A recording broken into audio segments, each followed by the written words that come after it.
Welcome to Dead Man Talking.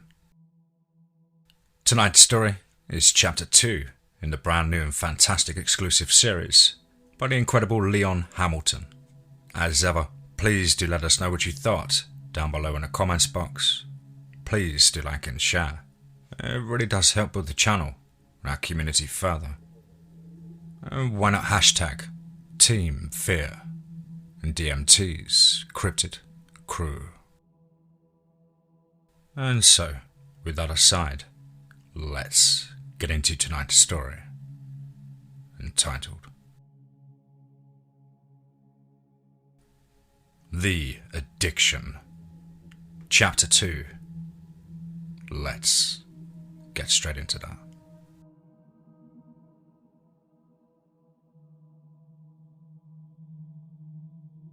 Hey folks, Joe here. Before I get started, let me catch you up. Me and my good friend, named Willie, copped some smoke that turned him into, well, believe it or not, a werewolf. If that wasn't crazy enough, he attacked me. I wound up killing him, and then having to go on the run. And this guy, Detective Wells, tracked me down and basically recruited me into joining an organization called the Foundation. It turns out I have a natural immunity to the lichen gene, which makes me a perfect candidate for the membership. Once Wells handed me over, I was put through a bunch of tests and passed. After that, I was trained and then sent out on my first raid. Long story short, we were fed false information, and the raid turned out to be a trap. Wells and I were two of a few who come out of that situation alive. When we made it back to Central, we found the building in flames, and from what I could tell, no one made it out. And with the Foundation gone, there was no reason to stick around, and so I split. And that was a few weeks ago. I'm not exactly sure where Wells went after that, but I ended up in Texas. I was a few days in on a bender when all hell broke loose. It had been a crazy night, and I was crashing at this little spot called The Alley. Now, the Alley is an old set of abandoned apartments tucked away on the edge of one of the tougher neighborhoods. Well, most people will avoid the place due to the fact that the bodies turn up there pretty frequently. It was close to 3 in the morning when it happened. An older guy everyone called Nemo started screaming at the top of his lungs, staggering into his room, and I found him and 2 others butt naked clawing at the walls. Nemo, what the hell's going on in here? He turned to me smiling. His eyes were bucked and he pretty much chewed through his bottom lip, causing blood to drool and pour down the front of his already stained shirt. Hey Joe, you're just right on time. His body started to shake and I could hear his bones cracking as he moved. I'm so... He paused, licking his lips. Hungry. Now, dropping to his knees, he started ripping out fistfuls of his hair. As he did, the other 2 started tearing themselves apart, tossing bloody clumps of shredded flesh against the walls. I didn't waste another second. Turning to run, I could hear growling mixed with the meaty cracking of bones snapping as I tore down the hall. But before I could make it to the end of the corridor, I glanced back to see the wall come tumbling down, filling the hall with dust as 3 freshly turned werewolves came rushing towards me. I saw one unlucky lady pop her head out to see what was going on. One of the smaller wolves grabbed her by the face, snatching her out of the room before the others joined in. They moved like a pack, each tearing their share from her as the screams became a wet gurgling masked by the sound of them ripping her apart. Well, moving as fast as I could, I crashed through the door leading to the stairwell and leapfrogged my way down to the first floor exit. Bursting through the doors out into the parking lot, I tripped over something and fell just as the floodlights lit up the front of the building. A voice called out, "Hold your fire!" When shielding my eyes from the light, I spotted a silhouette approaching me. Thought I might find you here, in a place like this. How's it going, Joe? Still blinded by the light, I covered my eyes. Wells? How did you find? I was cut off by the sound of someone screaming as they came crashing out of the third-floor window, hitting the ground with a wet splat. Wells grabbed me by the arm, shouting, "Move!" as he pulled me out of the line of fire. More screams erupted from the building, and the 3 wolves I'd seen were just at the tip of the iceberg. It turns out almost everyone who was on Crystal that night had been turned. Once my vision cleared, I saw Wells and 2 others I didn't recognize. And there was a woman with a muscular build, manning a mounted 50 cal. I found out later her name was Callie, and the other one was named Pike. He was a dark-skinned guy with a medium build, maybe an inch or 2 shorter than myself. He was using a flamethrower to scorch anything moving.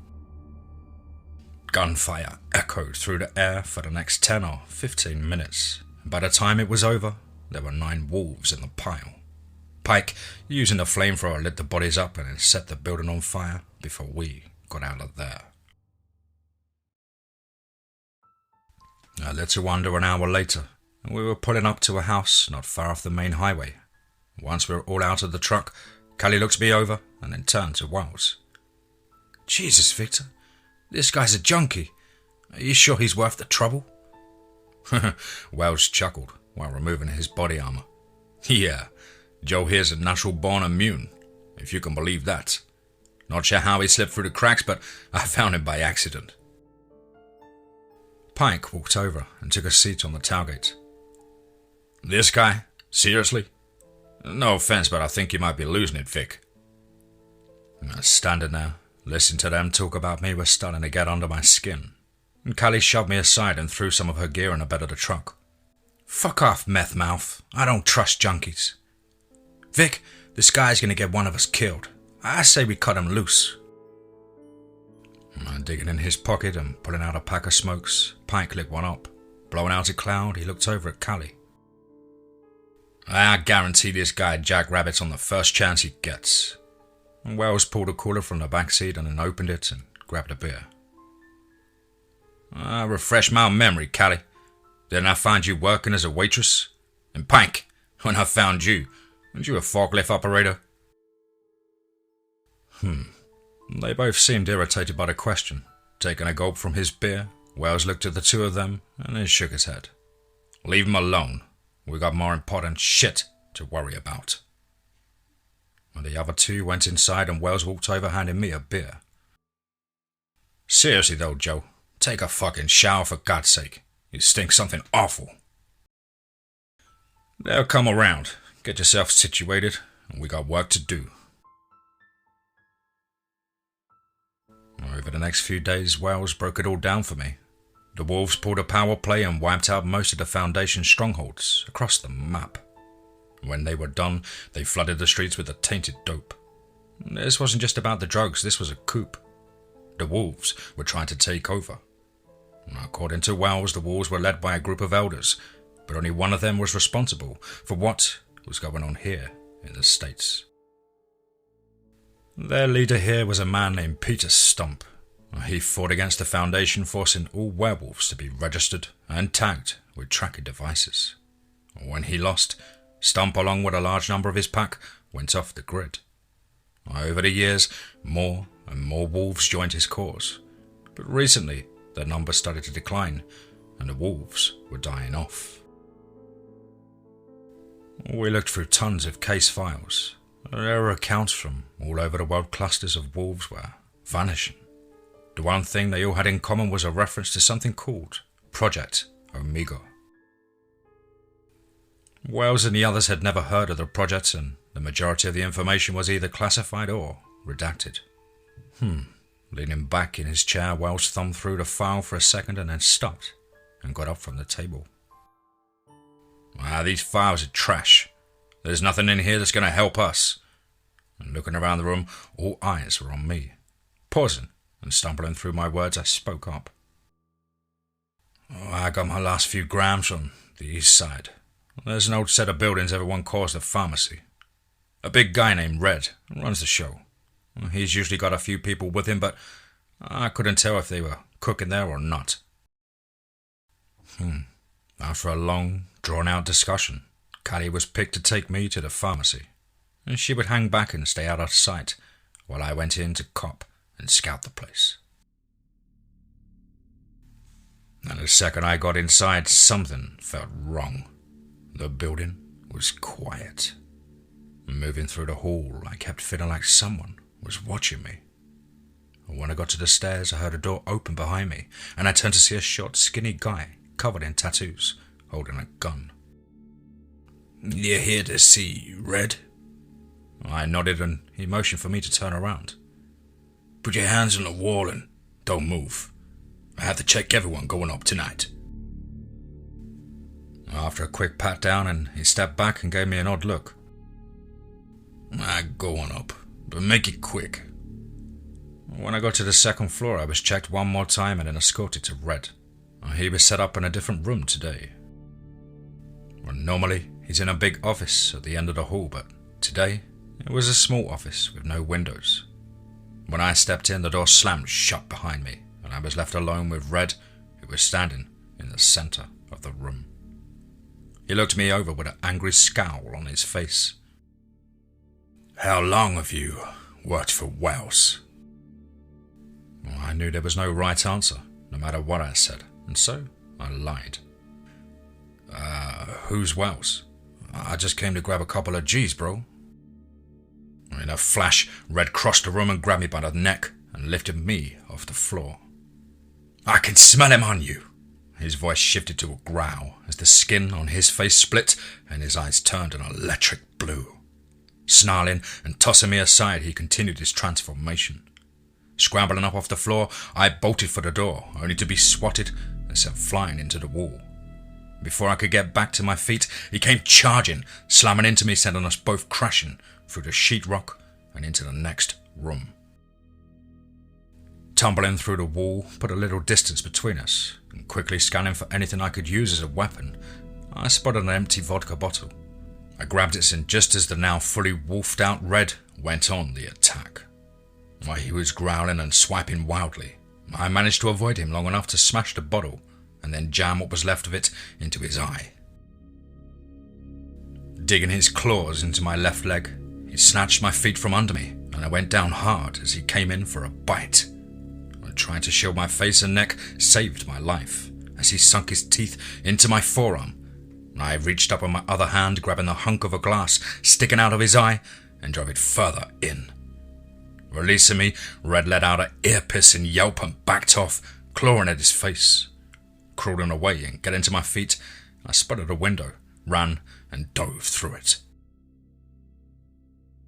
Now the one-story drop wasn't all that bad. The landing dislocated my shoulder and the concrete scraped away some skin, but I was able to get up in time to see Red come crashing out of the window. Oh, there was no time to think. I ran as fast as I could towards the highway. Even with a head start, there was no way I could outrun him. And with the street coming into view, I could feel him breathing down the back of my neck. And just as the street lights were in reach, there was a muzzle flash from across the highway. I felt the shot zip past my ear and heard the meaty thwack of it punching through Red's skull just before his body hit the ground. I didn't look back. I ran till I got to the building Callie was up in and then stopped by the dumpster and threw up. By the time she made it to me, Red's men were headed our way. "Get your shit together. We gotta go." And she shoved me and then took off running towards the far end of the alley. I did what I could to keep up, and when we finally made it back to the car, I turned to see Red's men, who were now fully transformed at this point, come racing out behind us. Getting in as fast as possible, Callie cranked the engine and we tore out of there. The wolves chased us for a block or two and then slowly gave up as we sped away.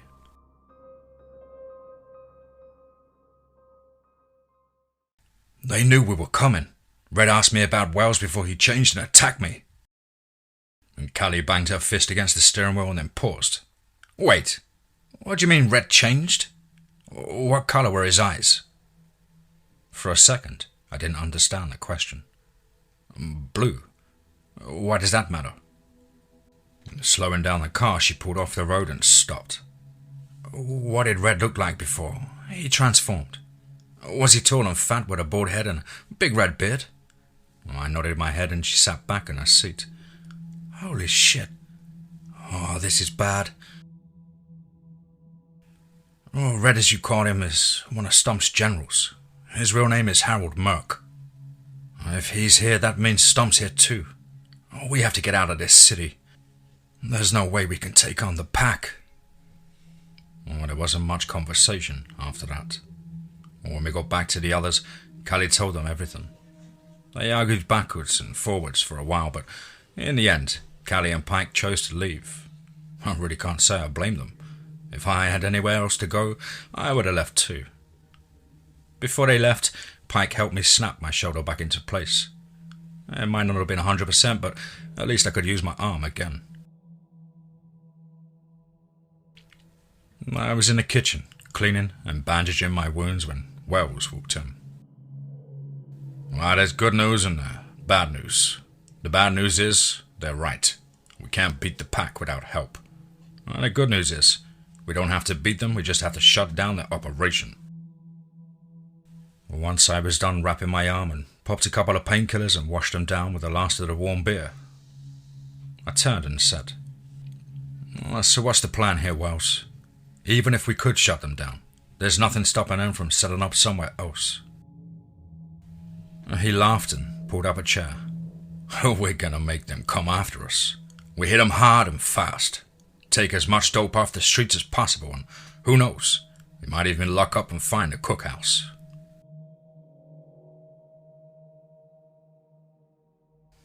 We've been raiding dope spots all over the city for the past 2 months. We found 3 small cookhouses and burned them to the ground, but not before Wells collected all the money and I grabbed as much product as I could carry. The city was going nuts. The pack was waging a war against the police and we were waging a war against them. We got a rough one tonight, Joe. This is our first lab. There's no walking in. This is wet work. Everybody in the building has to go. Are you ready? Up until now, I hadn't had to do much. Normally, I would just go in and buy, get the layout and leave. Wells would come in later and wipe the place out. Now, it was finally time to get my hands dirty, and to be honest, I couldn't wait. Thumping out my cigarettes, I finished strapping on my body armor and nodded my head. Am I ready? Are you ready? I've been waiting for this shit. Wells narrowed his eyes at me, shaking his head. Are you high right now? I swear to God, if you fuck this up, I'm gonna leave you there. Laughing, picking up the rest of my gear, I looked at Wells. Of course I'm high. What kind of question is that? I don't see how you can do this sober. Now 2 hours later, we were trekking through the woods closing in on a lab. The place was tucked away far from anything resembling a road. If you didn't know it was there, you would never find it. It was pitch dark outside, and if it weren't for the night vision specs, you couldn't see a hand in front of your face. When we caught sight of the building, the first thing I noticed were the guards. 2 massive wolves paced the perimeter, sniffing the air and scanning the tree line for intruders. And since they hadn't sniffed us out yet, we figured this was as close as we could get. And once we had our shots lined up, we counted down from 3 and then took the shots in unison. The second they hit the ground, the place came to life. More wolves pulled out of the building. Going full auto, I swept left and Wells peeled off to the right, barking out, "Keep them between us!" And we were able to drop a few more before the ones that hadn't turned started shooting back. And caught up in my own firefight, I lost track of Wells. Bullets tore through the trees around me as I did my best to stay behind the thickest of them and continued to move in. Laying lead on my target, I heard the click of death and stopped to reload. As I popped in another magazine, a low, heavy growl cut through the darkness behind me. Shit. Before I could turn around, I was blindsided. The bastard slammed into me and sent my body tumbling through the dirt. I lost my rifle and night vision on impact, but when I sprung to my feet, I pulled my sidearm. The sound of gunfire in the distance told me Wells was still alive, but I couldn't worry about him right then. The wolf growled and paced around me in the darkness, stalking me while I slowly adjusted to the night. The moonlight coming through the trees reflected off its eyes just before it attacked. Stepping backwards, I emptied the clip on that thing, but it didn't stop. The first swipe ripped the flesh off my back of my hand and sent the gun flying. Sidestepping and pulling a knife from my belt, I tried to size it up. Oh, this thing was huge. In a flash of grey fur, its second strike hit me before I could make a move, and razor-sharp claws sliced through my face and spun me off my feet. Crawling away as fast as I could, I tried to get up, but it was on me, lifting me up and off the ground before slamming me back down. It ragdolled my body, breaking bones until I blacked out.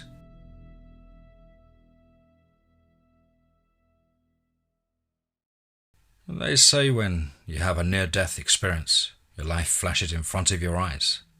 Well, that's bullshit. I didn't see anything. All I remember is darkness and silence, right up until a surge of electricity pulsed through my body. And there were flashes of white light and I heard a voice call out, "Clear!" just before another wave of energy hit me.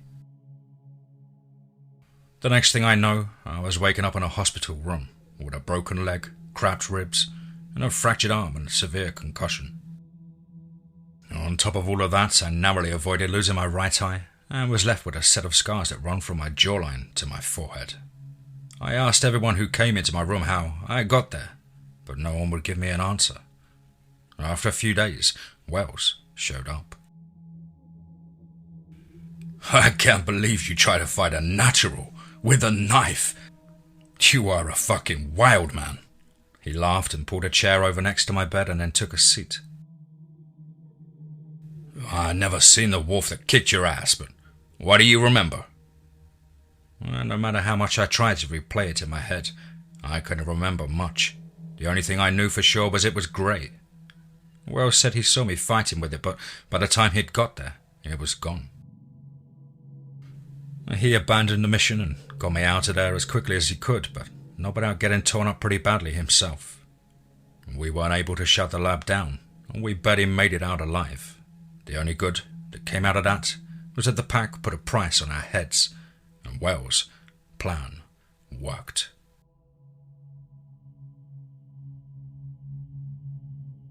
By the time that I was back on my feet, the streets were chaos. Most of the gangs had either been wiped out or assimilated into the pack. The police were powerless. Between the converted normies and the naturals, the city was theirs. Driving through the city, we spotted several strongholds. Well, they weren't trying to hide anymore. The pack had won. "Flea bit of mutts," Wells snarled as we turned left onto another street. "We need to link up with Phil. He's got a new shipment for us, and with any luck he won't screw us on the price." Phil's our weapons connect. If I had to describe him in 2 words, they could be completely nuts. The guy walks around in full body armor 24 hours a day. Top that off with the fact that he looks exactly like Jeff Goldblum. I'm not kidding. If you stood them side by side, I'd bet money you couldn't tell them apart. Anyway, Phil lives on the outskirts of the city, and as a cliche as this may be, he lives in a bomb shelter. I have to admit, in his own way, the guy is a genius. His house, if you can call it that, is underneath the gas station he owns, and the people that work there don't even know he's there. And by the time we got to Phil's place, the sun was setting. After going through the long, drawn-out process of getting in, we were greeted by Phil. You two are bad news these days." Laughing and unsealing the door, he shook his head. "Glad to see nothing's changed. I got something special for you guys tonight. I think you're gonna love it." We followed him down a long corridor to a huge room set up as a firing range. There were 3 tables. Weapons were laid out on 2 of them, and there were 2 black cases on the 3rd. Turning around, smiling and adjusting his glasses, he motioned us over. "Now, I know it's nothing special about what was in front of you. Well, that's all pretty standard stuff. But what I have for you tonight will turn these average tools into the wrath of God, and I guarantee it." Holding up a normal hollow point round and looking at the both of us, he chuckled. "We all know these won't stop a natural.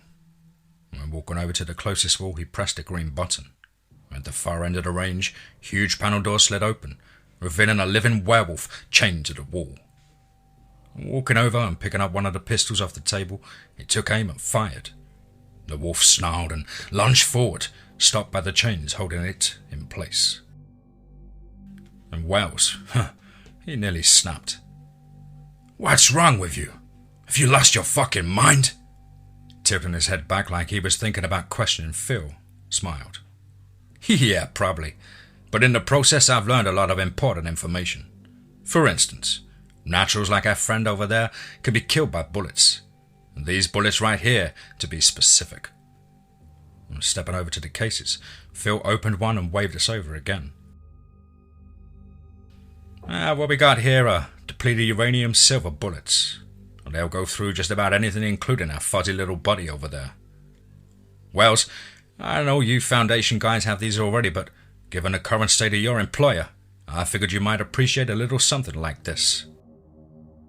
Looking back and forth between Phil and the werewolf, I had to know. How exactly did you catch a natural? And Phil looked over at me and laughed. That's a good question.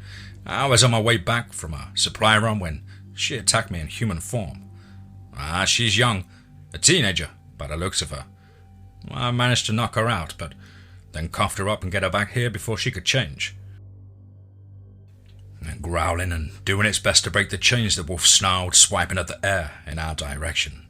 Its bright blue eyes were filled with a rage. But for a split second, I could have sworn I saw something else. Fear. Walking over and picking up an AR-15 loaded with the new rounds, I checked one and looked down the range at the beast. Taking aim, I watched it for a second and then fired. Its head exploded, splattering the wall behind as its body crumbled to the dirt in a lifeless heap. Wells stood there for a second. Wait, you said she? That was the first female natural I've ever seen since this started. Have you seen any others like her? And tapping away on his calculator, Phil shook his head. Nope. Come to think of it, you're right. I haven't heard much about the lovely ladies lately. In any case, seeing as I like you guys, I'm going to do you a solid. I'll sell you the rounds for $1 a pop and toss in the hardware for free, under one condition. Loading the gear into bags, I looked over at Wells, counting out the money. Phil walked over and picked up another case he had stashed. These are something I had drawn up. They're made from the same material as the rounds. He opened a case and pulled out 2 swords. I'm tossing these in. I want you guys to test them for me. If they work, I need you to let me know. Shaking my head, I had to laugh. This guy, he was really crazy. Sure, why not? What's the worst that could happen? I said, chuckling to myself and then heading for the door. Wells showed me a look that I ignored, and I knew he'd be pissed off about the swords, but I didn't care.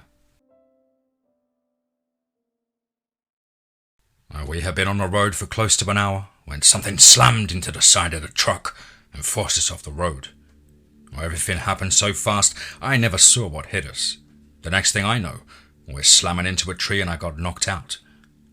When I came to a few minutes later, Wells was unconscious, slumped over the wheel, bleeding but alive. I was halfway in the back seat. My right leg was pinned by a caved-in dash. Struggling for a few seconds, I managed to pull myself free and move completely to the back of the car. The second I sat up, I heard voices. Holy shit! Would you look at that? One of them sitting up! Glancing over, I spot 3 men. 2 standing near the car, and the other lying on the ground, bleeding. The taller of the 2, a gangly-looking prick, laughed and pointed at me while tapping the other guy on the shoulder. You're up! While I searched around the car for my gun, the shorter guy torched up and started taking off his clothes. I couldn't find it anywhere. The rest of the guns were in the trunk, but laying right there on the floorboard were the swords. I'd put them in the back seat to piss Wells off. And to be real, the swords weren't that big. They were about the size of your average machete and super light. Wells just hated the idea. Anyway, I grabbed both of them and climbed out in time to see the guy in the early stages of transformation. I wasn't waiting for him to finish. I charged. I wish I could tell you I hit him with a cool ass combo. But the truth is, I just hacked away at him till the fucker stopped moving. There was this moment, while I was standing there covered in blood, that I looked over at the pipe he had. It was still loaded and actually still smoking, but for the first time, I didn't want it. It was the smell of blood, the feel of steel in my hands. It set a fire in my brain that I couldn't maintain with the best dope on the planet, that I was hooked. And when the tall guy got back from dragging his pal off the road, I didn't give him a chance. The first swing took off 4 of his fingers at an odd angle, leaving only his thumb. The next slash went across his chest as he staggered back and tried to run. When he turned, I brought the blade down between his neck and shoulder, stopping about halfway through his collarbone. Before he could scream, the last swing drove the tip of the second saw through his ear and into his brain, and it was over. Once I dug the blades out, I stood there staring up at the moon until Wells' voice snapped me out of it. "Jesus, Joe, what the hell happened out here?" I couldn't answer. Instead, I just turned to face him and stood there, smiling. "Are you alright?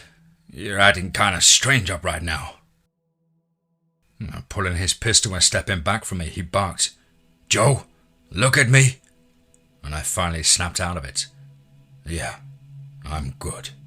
What about you?"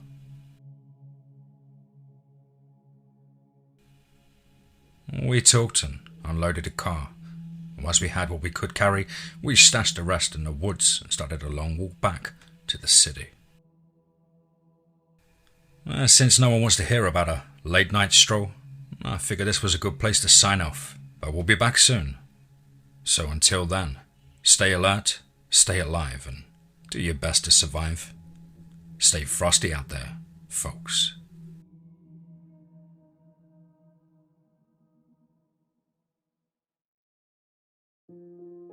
Wow, wow, wow, wow. And another one, wow. Absolutely howling at the moon, fantastic werewolf action there with a really refreshing spin with the tainted dope flex going on. What a great idea. And loving how this is all coming together.